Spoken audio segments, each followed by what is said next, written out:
take a look at any book, it will be your plastic cover or your jacket. Then there will be your insulator part.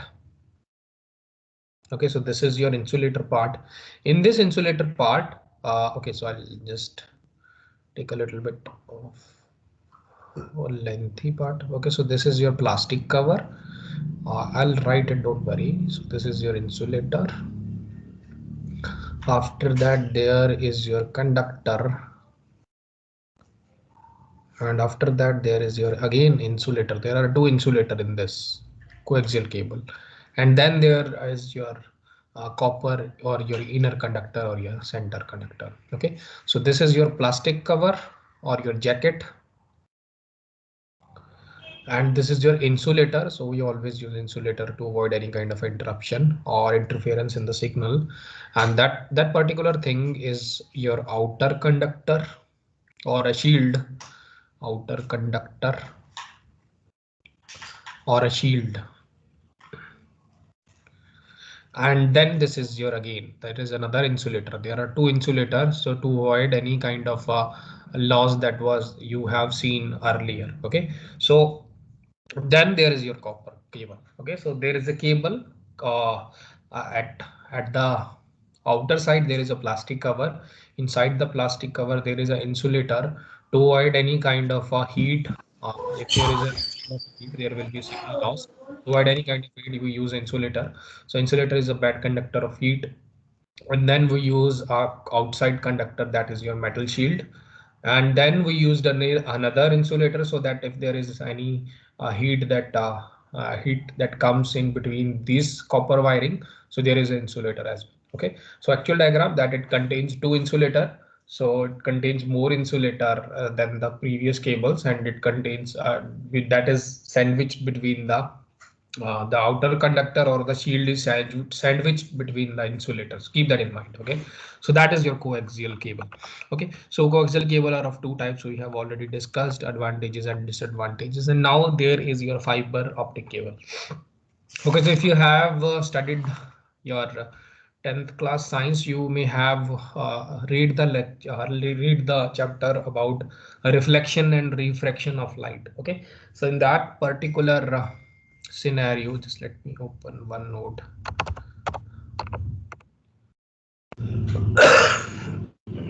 So I'll only repeat two rules that we will use. Okay, so there is, if you haven't read it, don't worry about it. You only need to know about two rules. Okay, so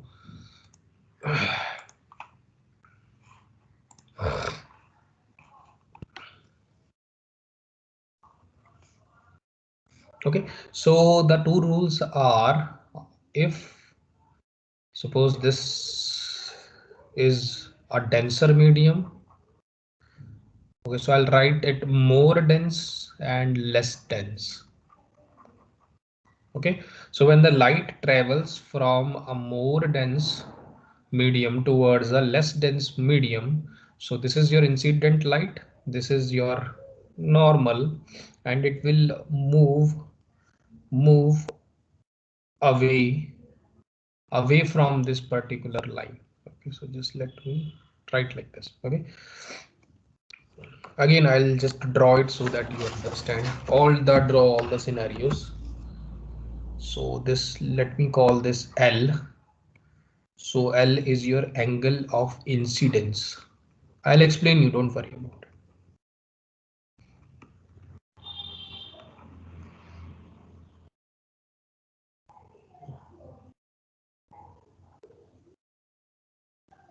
Okay, so this is your surface.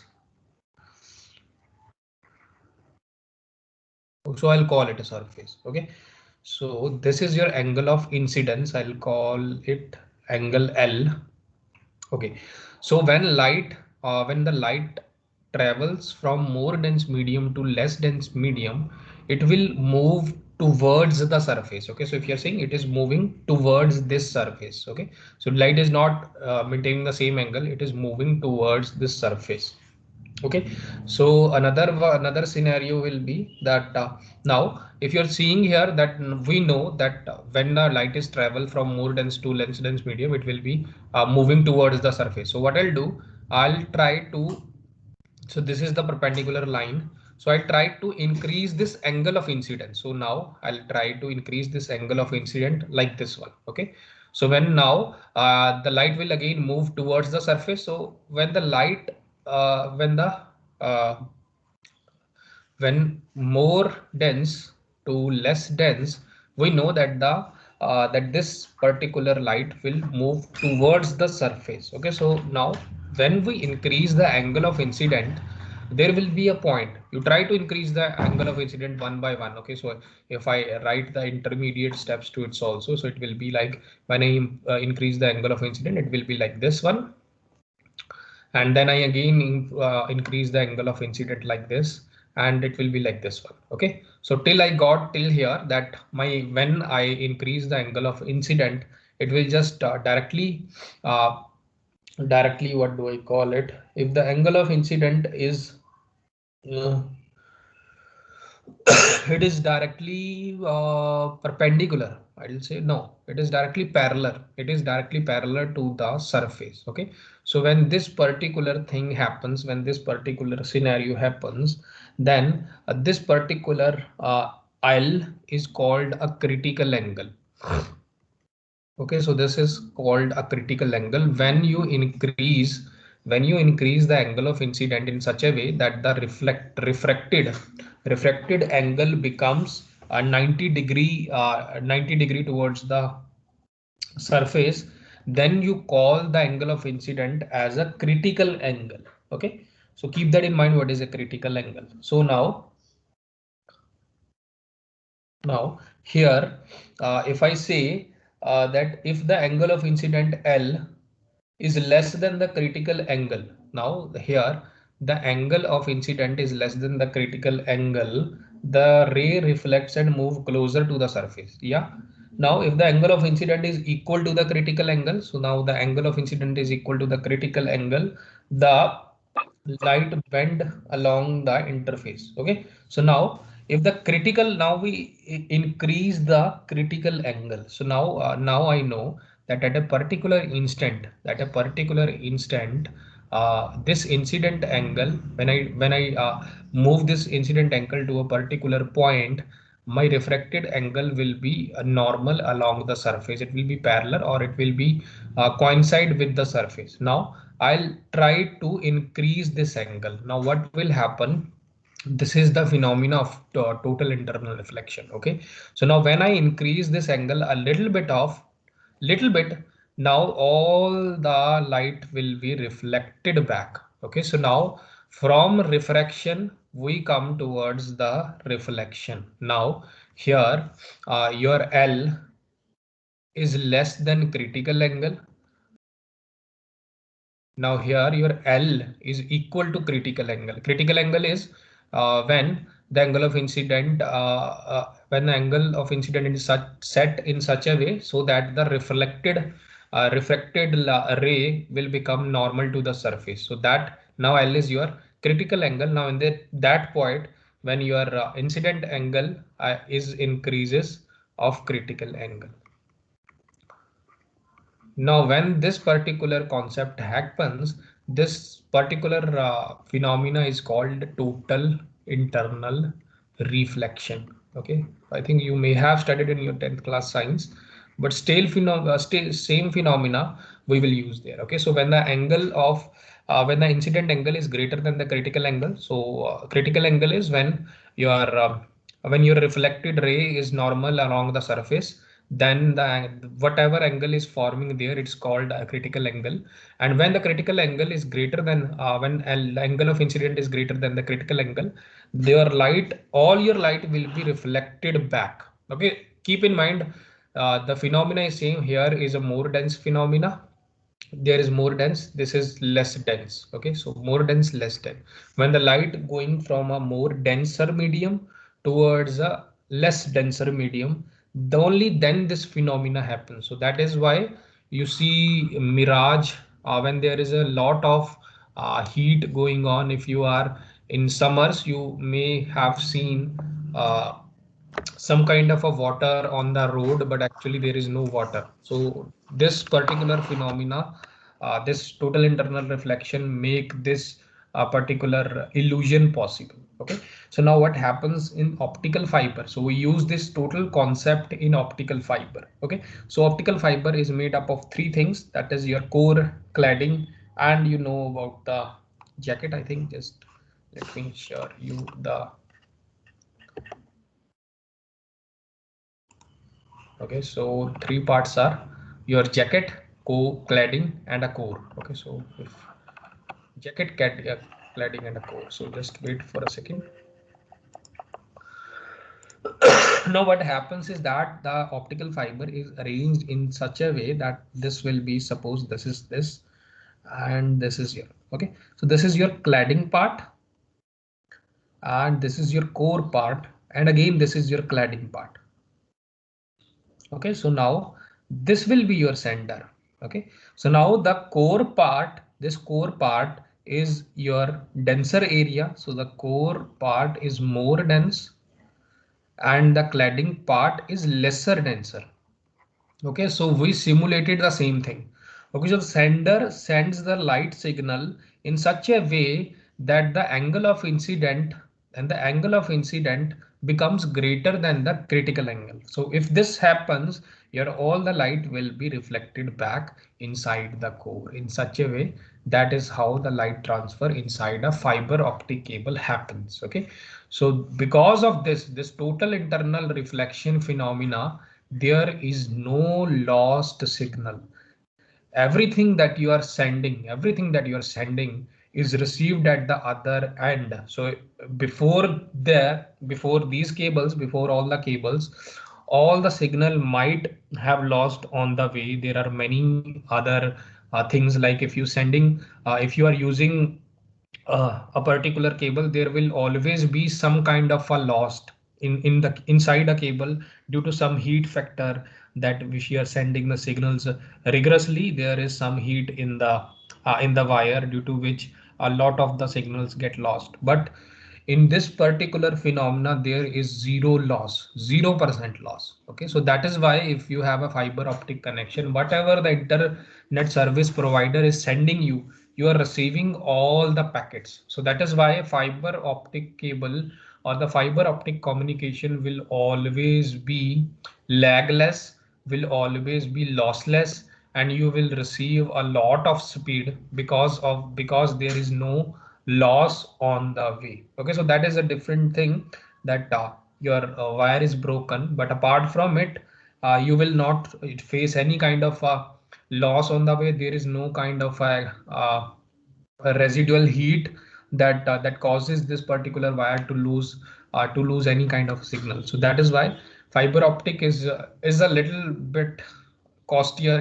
It's not a little bit, it's very costlier cable. But if you want if you want a stable connection, it's fast connection and a lossless connection, you always try to use a fiber optic cable. So that is the defining feature of this fiber optic cable, that there is no loss inside this cable. So it is again based on the same concept, that is your total internal reflection. Okay, so the core and cladding part is there to simulate the conditions that the core part is a dense area and the cladding part is a less dense area. Okay, so that is already written there. Okay, so the advantages is great bandwidth, it has a greater bandwidth, faster speed, longer distances, better reliability, thinner, it's also thinner and sturdier. So that is why it is mostly preferred, but the disadvantages are also they are that it is very costly. So only one disadvantage is there, that it's a little bit costly than the other wires, but apart from it, there is no disadvantage of this cable. And Okay, also, so if it breaks, it cannot be repaired, right? yeah, it can be repaired. There are certain tools exist to repair it, but it is not very easy to repair, I may call it.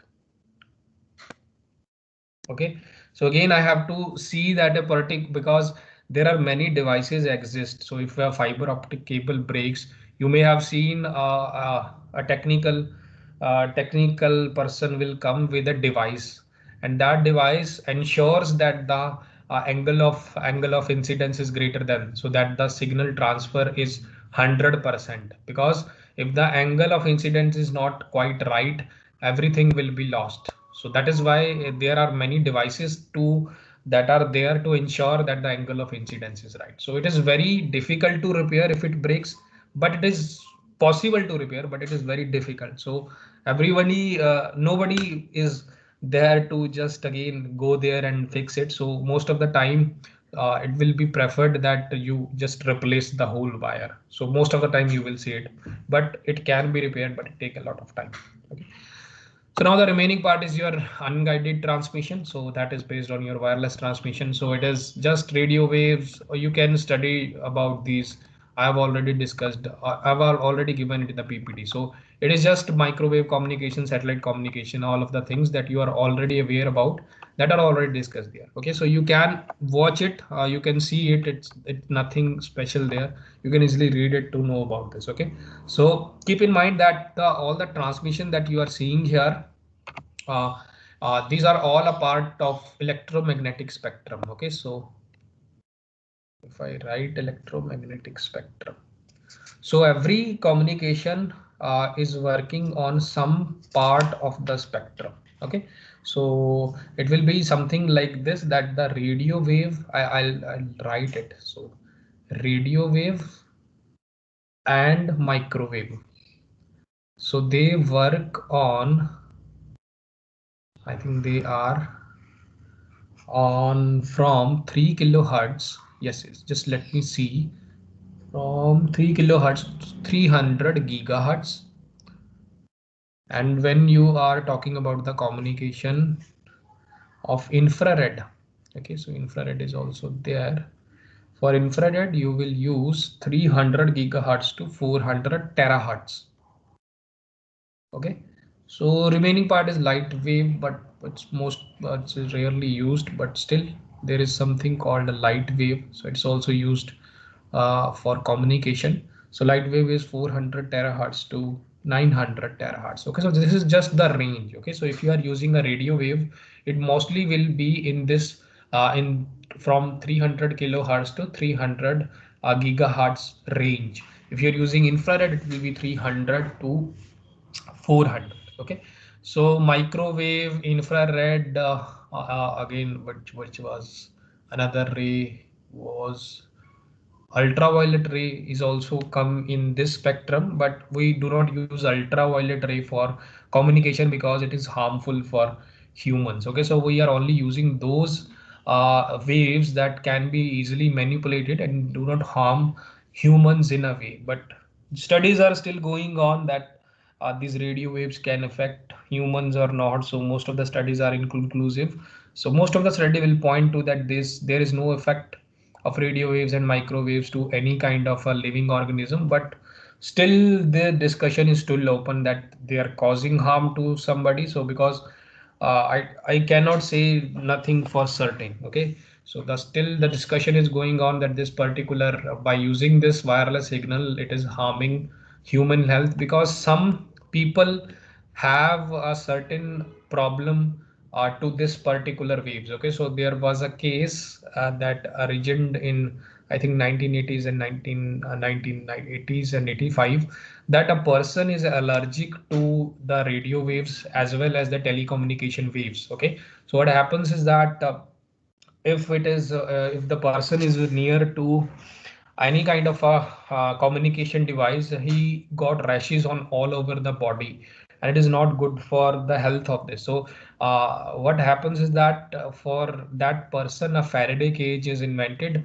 So to live inside a Faraday cage so that there will be no signal around it. Okay, so that person tried to complain and try to uh, also filed a case against the companies, but for one person the case was not, again, it cannot be, it cannot be all the signals and all the transmission that is already established by many industries and infrastructures are already in place. So for one person, the court is not able to just cancel all the things that we are going into the modern age. So what this person does, he's just moved into an area where there is no kind of a telecommunication wave. So there is one area, there were only the communication occurs through only wires from wired media, There is no unguided media in that area. I don't remember the place. I don't remember the name of the place, but there is some place exists. So not one case. After that, there are many cases that many human beings are allergic to some waves or some telecommunication waves. So they just move into that area. So that town is populated with those people that are allergic to these. So that kind of thing happens, but most probably it is very, very, very rare. Okay, so in all the population, there is only 1, 2, 3% that are there that are allergic to these waves. So that okay.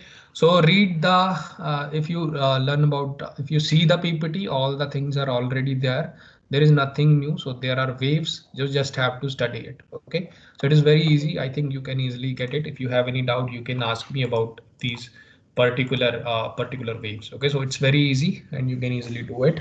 Now the next topic is very, very important in a way because it is based on the switching part. Okay, so there is multiplexing and there is switching.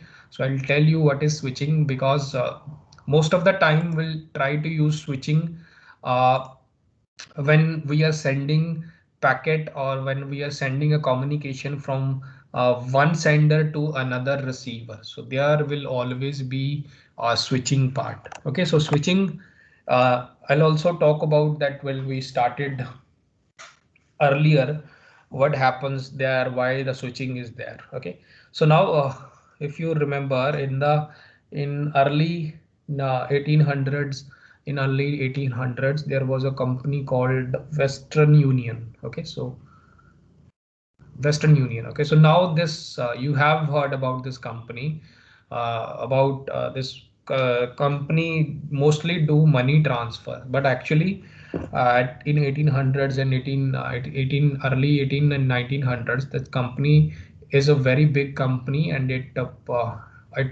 is in the business of telegrams. Okay, so what it do, if there is any kind of message that you want to transmit to other person, that telegram is a service there. Okay, so the Western Union company is a very big company with a very one communication technology, that is a telegram. If you want to send a message to any other, you use telegram at that time. Okay, so what happens is that there was a person named Graham Bell.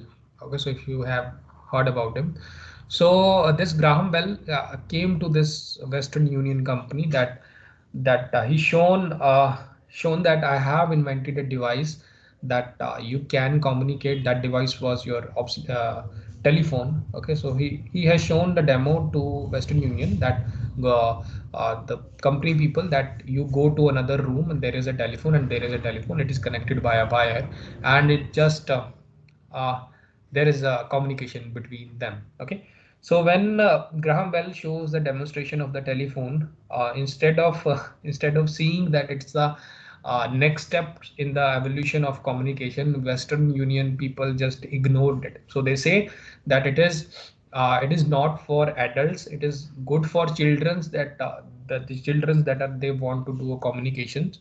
But this particular technology, I don't think it will work for grown-up people. So it is if you the children at that time, what they do, that they used cups and a wire in between to just do a telephone. So they think that it is something like that technology, it will not evolve further, so they dismissed it. So what Graham Bell did further, it just he given this particular technology to particular merchants. Okay, so these there are some merchants there.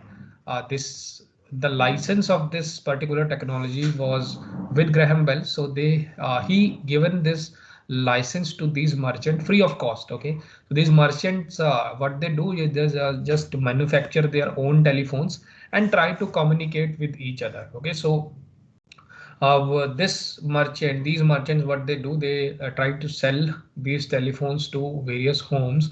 In that homes, the most probable use was that actually the probable use there was that telephones were used by rich people to just call their maids that are sitting in other part of the room, or that are sitting in other guest house or other place. Okay, so if this is the home, these are the home of the maids. So the rich people, they put a telephone here and put a telephone here and used to call these mates to come here and work. So firstly, it was started like that. Most of the time, the telephone will be owned by rich people to call at a very shorter distance. But with the advent of this, the increase in the demand of the telephone, what this merchant did that they increased the distance of the telephones. Okay, so now other peoples are able to communicate to other people around 10 kilometers that are situated away at 10 kilometers. So they laid a particular structures.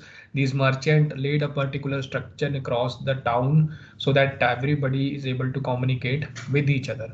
But it after in the starting of 1900s and 1940 1950s, it becomes so popular that it covers the whole continent, it covers the whole countries to countries, so that it became so much popular. Okay, so now these the starting merchants merged together and form a one company called AT&T. Okay, AT&T, you may have heard about this AT&T. So this is a lines of these merchant, and this company after some time they have purchased this Western Union company and used it for money transfer. Okay, so now it is popularly known for money transfer, but it was a very big, but in the 1800s it was a very big, very big, very big company that can easily purchase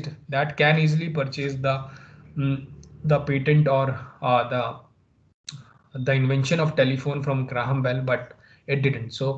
So again, if you see if you see in today's days or any other day, there will always be evolution that is going on in some kind of a thing. Okay, so now first it was telegrams, and it further advanced it to something called telephones. Now it is further advanced to your that is your computer networks. Okay, so all the problems that you are facing in computer networks are already being faced by telephone networks. Okay, so most of the time if you face any when we are building computer network, most of the time when we face some kind of a problem, that problem is already solved in telephone network. So we used that concept in most of the time, it will be that we use that concept in our computer networks. Okay, so that is just a little bit of introduction. Now I'll show you what exactly is switching. Now, when the telephone is invented, the switching is of two types. Keep that in mind. The first is connectionless and the second is connection oriented. Okay, so connectionless means is that data is forwarded on behalf of forwarding table. No previous handshake is required and acknowledgements are optional. Okay, so connectionless is not a very secure channel. There is no acknowledgement first of all. Second of all, there is no manual intervention here. Okay, so there is no manual intervention. The signal or the transfer of the packets will be automatic on the basis of your forwarding tables. I'll tell you about everything. Another part is connection oriented. So connection oriented is a physical connection. Before switching, data is to be forwarding to the destination. There for connection oriented, you have one step, that is to establish connection. So the first step in course connection oriented part is to establish connection. Then you do some kind of a communication, and then you have to break the connection or tear down connection. Okay, so that there is three steps. So connection oriented was very reliable, but connectionless was not that reliable earlier. But I'll show you what is connectionless and connection. Okay, so it is majorly divided into two parts.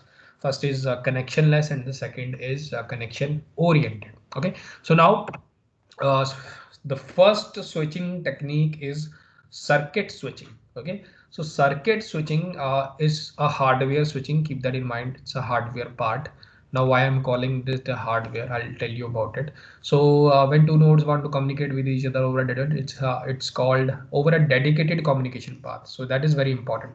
Over a dedicated communication path. Dedicated means that is the path is already defined. Okay, so there is a need of pre-specified route. It is already defined and you have to communicate it. It means that you already have established a connection. First, you have to establish the connection. then you have to do some kind of a transfer the data or a communication, then you have to disconnect. Okay, so this is a connection oriented connection that exists in circuit switching. Okay, so now I'll give you example of circuit switching. Okay.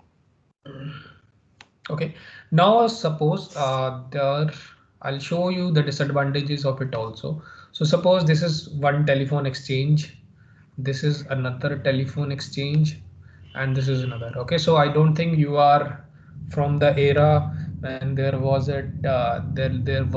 telephones, but I'll tell you that what exactly happened in that era when we have telephones in the starting. Okay, so in India, I think telephones started growing popular during 2000, 2001 and 2002.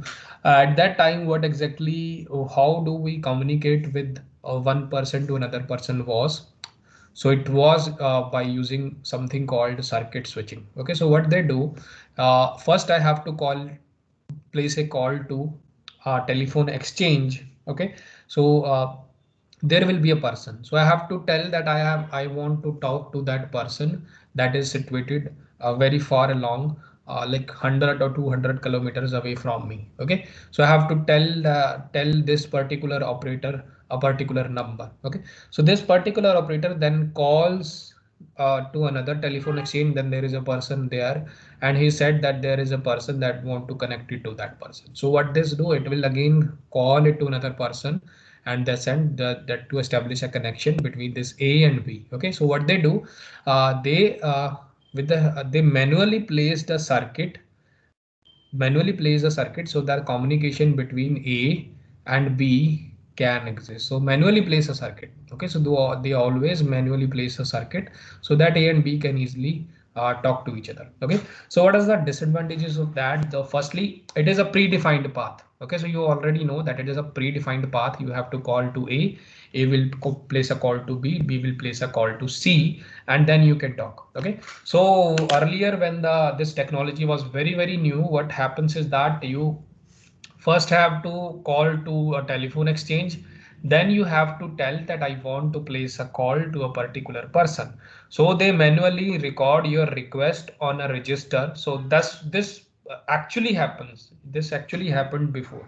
So they manually record your request on the register, and then what happens is that after, if your number comes, suppose you want to place a call at 3 p.m. Okay, so you try to if you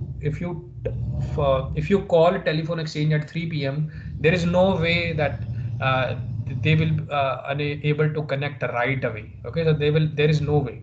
Okay, what they do is they write your name on the register, and after when your turn comes, okay, so there is no only one person, there are many person that are in the line. So after that, it so happens that around midnight at 3 p.m. you will get a call that we have connected to a particular person. So when the communication started, it so happens, it happens in such a way. Okay, so if you want to place a call at 3 p.m. in the evening, you have to tell the telephone exchange people that I have to place a call at 3 p.m. So you have to tell them before like 12 hours, or you before like 9-10 hours before you want to place a call. Okay, so but there is also one option called a trunk call. Okay, so you may have heard about this trunk call.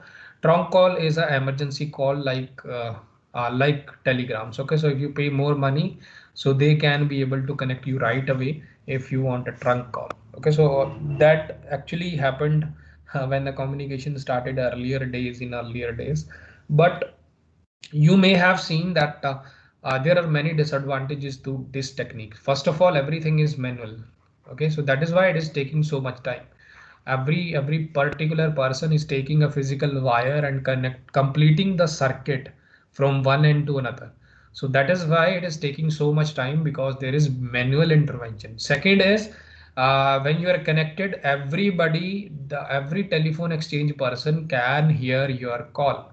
So it is very it is very much happen that everybody can hear your call. So I think that is quite weird. If you if you are calling another person for some personal work, anybody can hear your call. And if you are talking nonsense and another person can come in between to say that you are not talking any useful things, so I am just going to disconnect the call. So that can also happen. Okay. So one disadvantage is that there is manual switching, and the another thing is that there is no privacy. Okay, so any other can hear your call. Okay, but the one disadvantage is that uh, the one advantage is that there is already a predefined part. Okay, so suppose I'll show you. So I'll want to calculate that what exactly is the amount of time required to call from A to B. Okay, so I'll just define some parameters. So I'll say my message is denoted by this one, message size. So M denotes my message size, B denotes a bandwidth. Okay, so X denotes a number of hops. I'll tell you everything about it, so don't worry about number of hops, and D is the distance between hops. Distance of hops, I can call it. And there is something called V, that is your velocity. Okay, so before defining everything, I have to define two times. The first time is your transmission time, and the second time is your propagation time. Okay, so just let me define it so that you can easily understand that how to calculate a particular time. Now, from this point onward, there will be some kind of numerical. So try to understand it. If you have any kind of a doubt, just let me know. Okay. So I'm just starting from the basic. It is now we are going a little bit deep inside the actual computer networks. Okay. So here, if you do not understand anything, just let me know. Okay. Now I am defining something called a transmission time. I'll tell you what exactly is it. Don't worry about it. Transmission delay or a transmission time. So it is one and the same thing. It will be denoted by TT. Okay. So now what is so this is, suppose this is your host, this is a wire, and what exactly is the transmission time? So this is the packet, this is the message that you want to send. Okay, so the time taken to put this packet onto this wire. Okay, so I'm defining it in some simple terms, that time taken. I'll also explain you formally also, but just understand it. Time taken by the host by the host to put the packet on the link, to put the packet on the link or on the wire.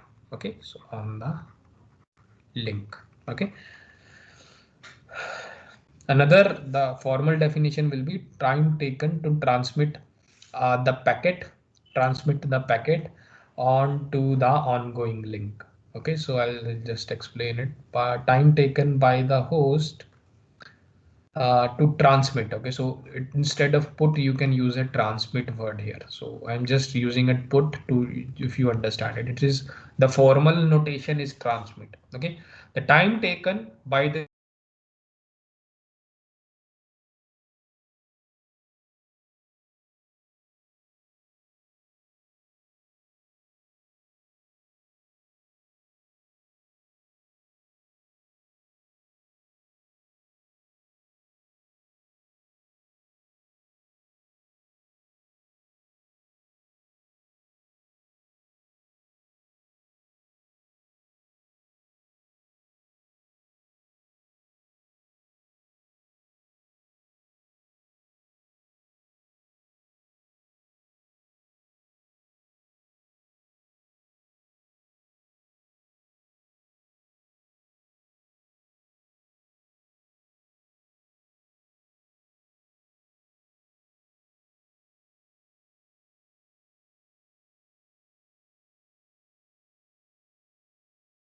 Sir, not able to hear you.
Okay.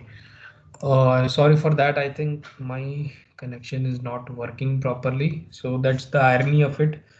The faculty that is teaching computer network has no network at his home. So sorry for that. So now the transmission delay means that the time taken by the host to put the packet or to transmit the packet onto the link. Okay. So suppose actually the bandwidth, I don't think you do not, I don't think you know about what exactly is a bandwidth. So bandwidth, it means suppose the bandwidth if is given there is 1 bit per second. Okay, so B means if there is a small b, it means a bit.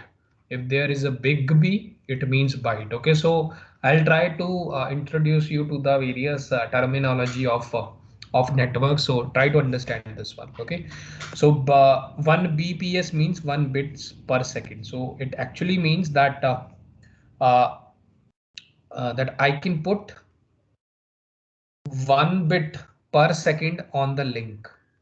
Bandwidth means I can actually put 1 bit per second on the link. So bandwidth means whatever is the bandwidth, whatever it is given there. So it can be 100 bps, 100 mbps, 10,000, anything. Okay. So it actually means that you have the capability to put that much amount of data onto the link. So that link can be a wire, that link can be wireless. Don't worry about that part right now. Okay.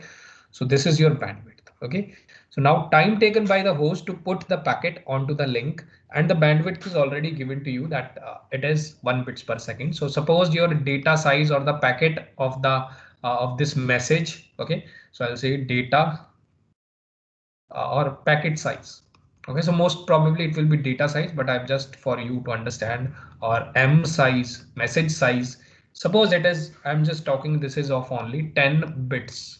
It is only 10 bits. Okay, so your bandwidth is 1 bit per second. So it means that 1 second is required to send one, or you put 1 bit onto the link, and uh, it means 1 bit can be put onto the link in 1 second. So how much time it will take to send to put 10 bits onto the link. Okay, so 1 bit for 1 bit there is 1 second. For 10 bits there will be 10 seconds. So that will be, this particular thing is your transmission delay. Transmission delay.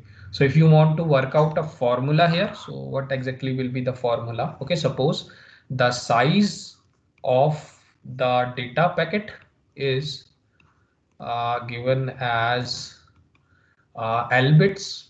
Suppose it is given as L bits, and the bandwidth is given to you as uh, B bits per second. Okay, so B is some figure that it can be 10, 20, 30, 40, 50, anything. I don't worry about that part. Okay, so now I'll talk about what is the time taken to transmit the L bits. What is the time taken to put to transmit or to put these data packet, this data packet, it means data packet means L bits. Okay, so time taken to transmit data packet means L bits onto the link, onto the link.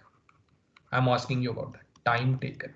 What is the time taken to transmit or to put data packets, all the data packet that is there onto the link? Okay, so suppose the bandwidth is already given there. So B bits, for B bits, I will require only 1 seconds, that we already know. So for B bits, it will be required 1 second. For 1 bit, what is the time? It will be 1 by B second. So that is definite. If there simple mathematics I'm using, for L bits, it will be L by B seconds. Okay, so that is your formula for transmission delay or transmission time. Is what transmission delay is? What it is, the time taken to put the packet onto the link. So that is your length by bandwidth. Okay, so this is your length of the packet or the data packet or size of the data packet. by bandwidth. Okay.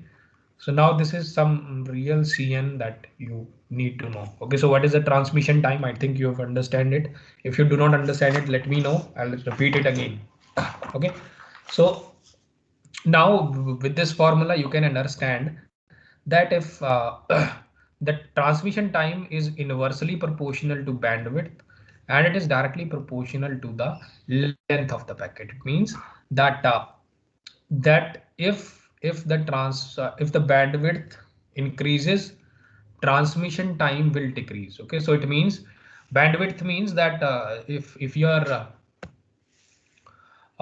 your internet service provider says that you have 100 Mbps, then your internet will be faster. And if it says that if you have 200 Mbps, it means that your internet will even be faster. Okay, so if your bandwidth, what they tell you is the bandwidth of the all the internet service provider will tell you that our bandwidth is 10 Mbps, 100 Mbps, or 200 Mbps. Okay, so that they exactly tell you. If the bandwidth, no, if the bandwidth is more, your internet will be faster. So that is why if bandwidth is more, transmission time is less. So if transmission time is less, it means that you can access more internet in less time. Okay, so again, if the length is increased, if the length is increased here, the length of the packet is increased, the transmission time will also increase. Okay, so it is directly understandable. If the length is increased, the transmission time is increased. Why?